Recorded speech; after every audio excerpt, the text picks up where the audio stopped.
Welcome back to another video with Matthew Quilliam. After the last video that I did where I compared two versions of Somewhere Over the Rainbow, it was the 1930s original by Judy Garland from The Wizard of Oz, with the 1980s, 1990s version of Somewhere Over the Rainbow sung by Brother Is, I thought I'd make these comparison videos a semi-regular feature. Every time I'll be comparing an original piece of music and I'll look at how a ukulele artist has adapted it, so that you might pick up some tips on how to adapt songs for your own playing. Without question, the most prominent ukulele act on the scene today is the Ukulele Orchestra of Great Britain.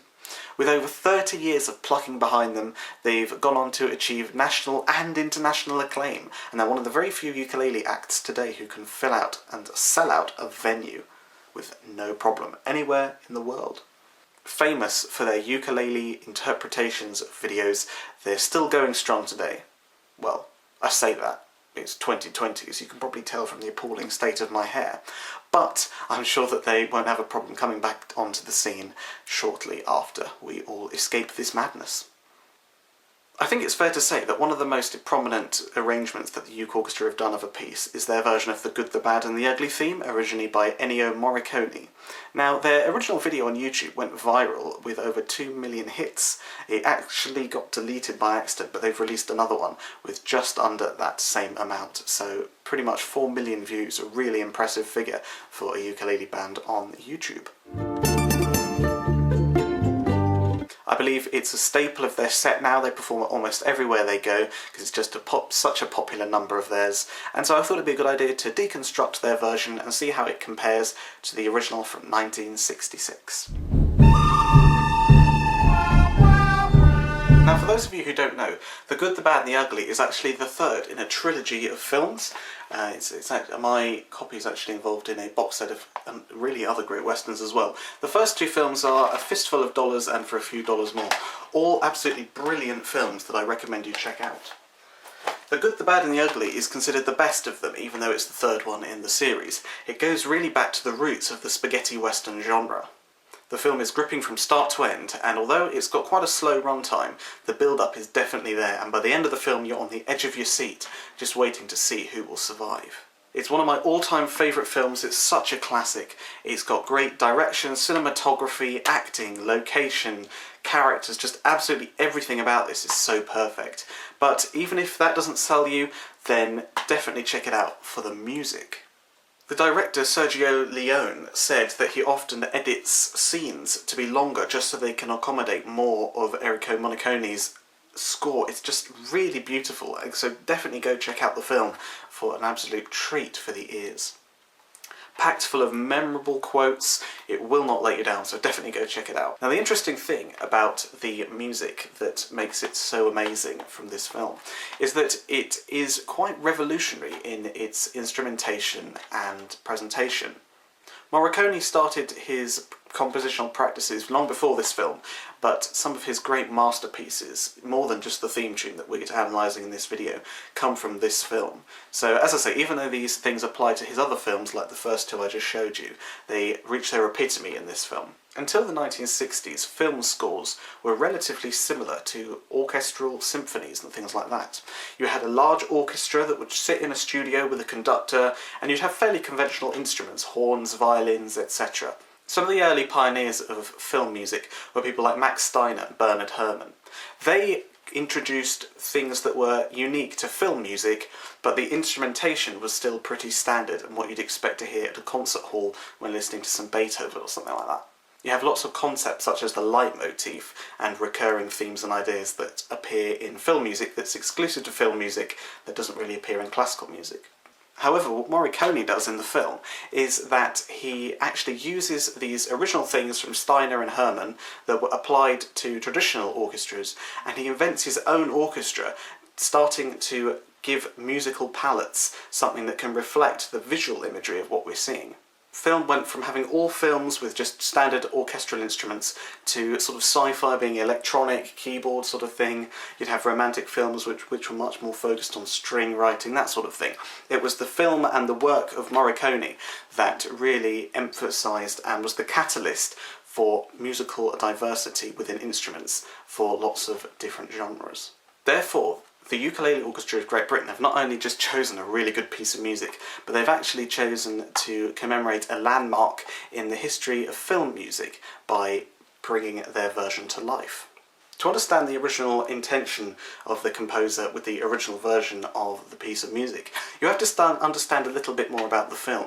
You see, the film is a western, but it isn't just any old western. It's not one of those sort of camp, hammy sort of acting things like Rawhide or a traditional western where the good guy is very handsome, blonde, dapper, never gets a drop of blood or sweat on him, and the villain is always defeated. That's a traditional western, and that's a sort of symbol for the American dream.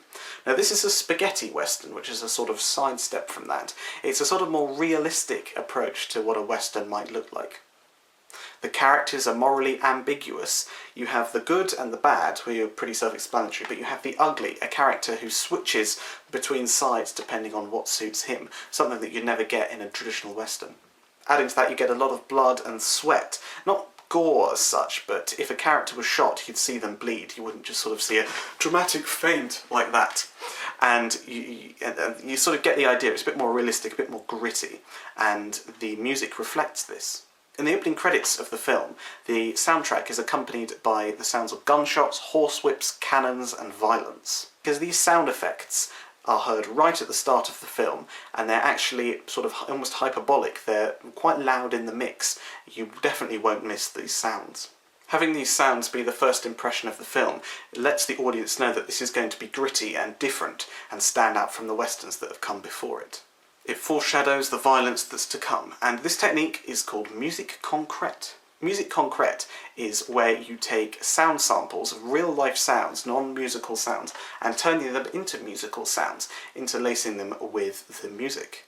This was often done by recording tapes of things, and then either playing them back slowly or quickly, but mostly just editing them so that they fitted the tempo of the piece of music. A really good example of this actually comes a few decades later in Pink Floyd's Money, where you've got the sound of the coins sort of reflecting the themes of the song.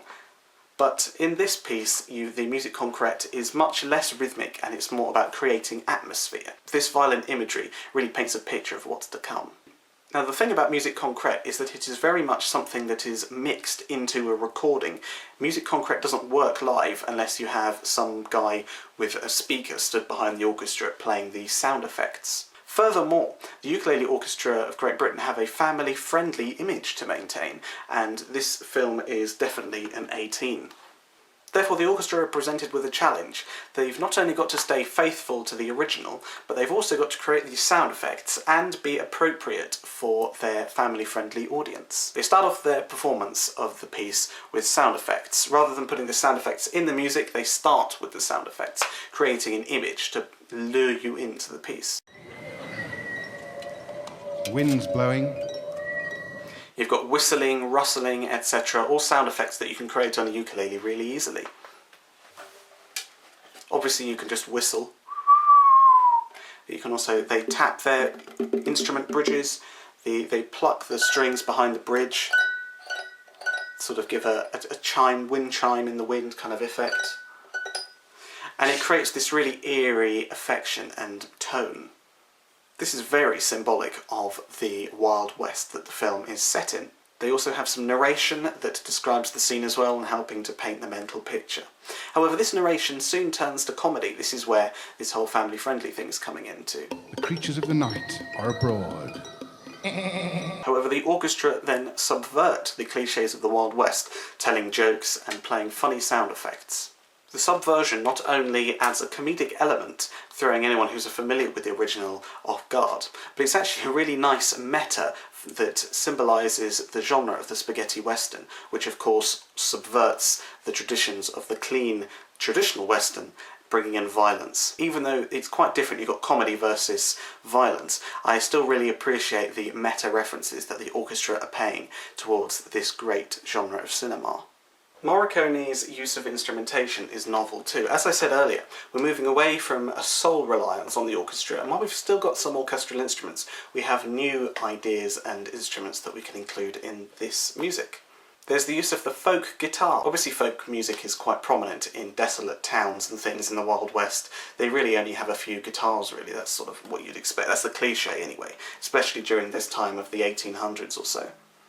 You've also got the mariachi trumpet, which is really common in Latin America and sort of Mexico and things like that. Obviously in the time that this is set, there's a lot of loose borders with the Mexicans and the Americans and things, and so that Latin influence is really brought in to give you a feel of the time period and the fact that you're in the West, quite south as well. The use of the chorus, the vocal choir, in the piece is really interesting too.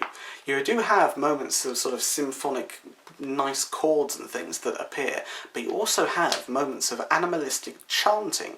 This chanting goes to represent the struggle that the characters go through. They are fighting for survival, and they haven't really got anything to protect them other than their wit, their use of weaponry, and their sort of strategy. They rely on their natural abilities and skill, much like animals do when they fight for food and survival in open spaces. The music is comparing our characters to animals through the use of this animalistic chanting, which is something that I really admire about the piece. There's also a lot of whistling, which is quite rare to find in classical music with a chorus as well. It sort of represents the single lonely man figure that is sort of going through, sort of whistling to himself. It sort of creates a sort of almost James Bond-like cool suave effect, where you got this guy with a gun who's going around shooting people. Then after he's finished, he just puts the gun back in his belt and goes off whistling. And I really like that sort of suave effect that the music brings. This gives the orchestra another challenge. Of course, their only instrument is ukulele, where they've got 6 or 7 ukuleles and a bass as well. The use of the flute is also really interesting. This is again coming back to the early days of sound mixing and being able to edit tapes and things. The flute has a lot of reverb and echo applied to it, so it sounds as if someone's whistling in this vast, desolate chasm in the Wild West, and all you can hear is your own echo and reflection amongst the hills and things. The use of technology here really helps to highlight the scenery and is another thing that you can't do live. Therefore, of course, the orchestra have a great issue. They've got to sort of mimic all these instruments, this great palette, and also try and mimic all the sort of computerized effects, well, not computers, but edited effects that can exist only in recordings. If you look at this viral video that they did, you can see that they all play different types of ukulele and they all have different tunings. A couple of them have got resonating ukuleles, some soprano, some tenor, there's a baritone player in there as well. So when they pass around the melody, they really do make sure that everyone has a go to symbolise all these different instruments, to keep the music fresh and varied throughout. This timbrel variety really does help to mimic the original varied palette of the original piece by Morricone. I'm sure they put a lot of reverb into the sound mix when they play it live, and of course when they record it as well, you do get a sense of that echo, that large open space. Of course the players don't just use their ukuleles, they use their voices as well, and they do whistle, like I was just saying a minute ago with the suave whistling, and they also chant, and like those animalistic chants from the original. Again, this is a subversion where they actually do the chanting for comedy. It does come across rather silly rather than sort of as a metaphor or a simile for the characters in the film. However, this piece of music is actually being played by the ukes separate from the film. It's just a piece within a larger concert. They're not exactly trying to recreate the film as much as possible. They're simply just giving a passing reference to the film, and so I think not to go into too much accurate detail is apt. They aren't recording the theme tune to the film. The music is already there, they don't need to do that. Their passing reference just needs to sound close enough to the original, i.e. playing the notes and the harmony that you need to. But you don't need to go into all these metaphors about representing the characters and things, because the audience, if they haven't seen the film, they won't recognise the connection because they're not being presented with the visual imagery. And if they are familiar with the film, then they already know that because they've seen the film and they've heard the original music. So that's why they do the subversion of the chanting. It goes from being quite a serious metaphor in the original to a more comedic thing, just because they can when they're playing live. The final thing I wanted to talk about is more of a general thing that the orchestra do in any piece of music, and that's to make each instrument count. Instead of just having the melody and then chords, that two-part texture isn't really interesting to listen to. So some of the players arpeggiate the chords, where they just play each string individually over the chord, and others perform backbeats. They just strum the dead chord on the backbeat, giving it a more rhythmic feel. They do this in pretty much all of their songs. Just keep an eye on each player and see that they'll be doing different things. That's to thicken the texture and make what you're listening to more interesting. I hope that's given you some tips on how to adapt pieces for your own ukulele bands. Think about texture and think about the tone that you're trying to recreate, when especially considering the audience that you're playing to, and consider how to give each part its own thing to do to make sure that it's interesting. Think about how closely you're going to honour the piece. Are you going to be a serious and faithful reinterpretation, or are you going to take it in your own stride as a simple passing reference without caring too much about the metaphors and deeper meaning? Thank you for watching this video. I really do appreciate you watching it all the way to the end. If you liked the video, please like and subscribe and leave a comment below telling me what you thought of it. You can also see that my hair is starting to really need some control. It's just grown out of control because of the lockdown. I haven't had a haircut since January, I think. And actually I've already filmed some other videos that are coming out after this video. So over the next few weeks you'll see a few videos with me with short hair and long hair, it's almost randomly. So bear with me, but eventually I'll catch up and my hair will be consistent.